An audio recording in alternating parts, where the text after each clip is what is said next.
I think in light of the allegations that there should be some discussion, because there was an egregious breach of confidentiality, and I can't believe that the district can continue to keep operating when we know we no sooner get out of a non-public meeting that individuals that were talked about or the issues that were talked about within the non-public session get disseminated out to the public.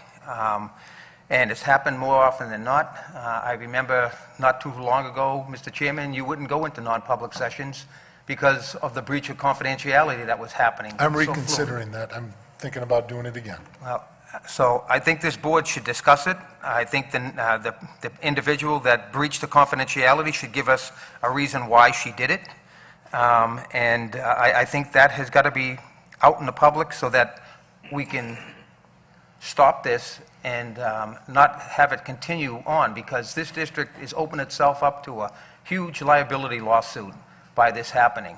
And by just receiving and filing it, all we're doing is burying our head in the sand and not taking care of the problem. So I think it should be addressed, and I'll let other people I know want to speak. Committee Member Girard, Terry O'Connors. Thank you, Your Honor. I had thought the Vice Chair was going to give an explanation of what's before us so that the discussion can be put into context, but I guess since I have the floor now, I'll do that. And I honestly don't see any reason to tap dance around this. The reason why this is on the agenda, apparently, is following our last non-public session, my colleague at large sent an email to the entire board, as well as members of the staff that were discussed in that non-public session, and shared her thoughts and opinions, characterizations, whatever it is you want to call it, in a manner that, because it went to people who were not on the board, and because it made representations about the discussion, primarily of that of the superintendent, this action was, or this item came to the agenda. And I don't know, frankly, how we continue to run a district with a superintendent who doesn't feel he can come and talk to us in non-public session without it being out either in an email or phone calls before the doors to City Hall are even locked. The representations there, which we can't get into, and I think, don't we need to make a motion at some point to add the email to the non-public minutes so that they are sealed along with the minutes? Violated the city charter. We have a letter here from our attorney, and I think it's important that the public knows that this got referred to our attorney, who is here, and an investigation was conducted, and the investigation determined that the city charter was violated, that the right to know law was violated, that RSA 42:1 was likely violated,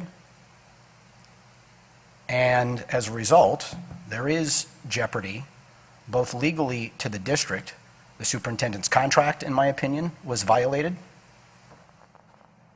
among other items, and there is liability to the district.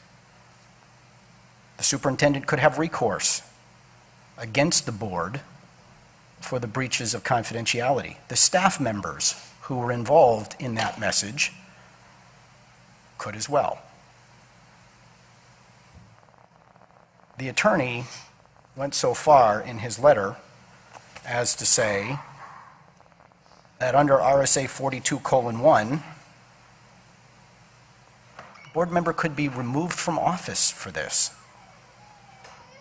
And I only bring that up to underscore the seriousness with which the law takes aim at these violations.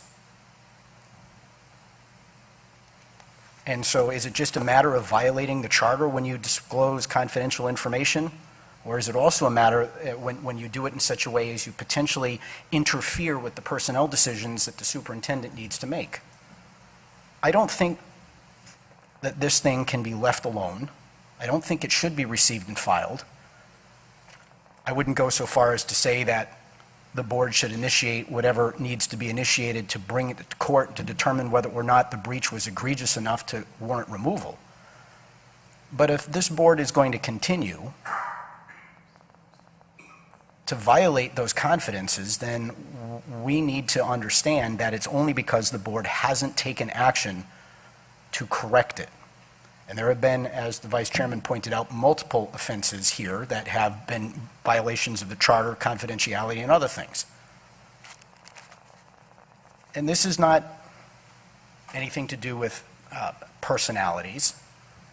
I've known Committee Member Tessier for many years, and I've always held her in the utmost esteem.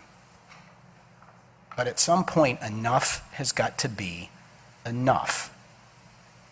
And we can't continue to conduct ourselves as individual members of the board in a way that continues to undermine the ability of the administration in this district to do the work that we task it with doing. And if the superintendent can't come into a non-public session and have candid and frank discussions with this board about the things that need to change in the district's administration, things which we have authority over, then I'll tell you, his professional reputation's at risk, his ability to manage the district's at risk, and I wouldn't want to be on the receiving end of that lawsuit.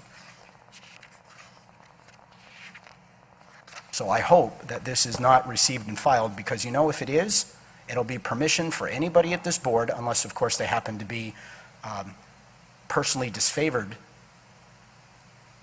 by certain members. It'll be a blank check for members of this board to violate the charter, the state law, and everything else as they see fit to further whatever ends they have on their own. Really, folks, when are we going to say that integrity of the process matters? Committee Member Terrio, Connors, Ambrosi. Thank you, Your Honor. I have a question for the attorney.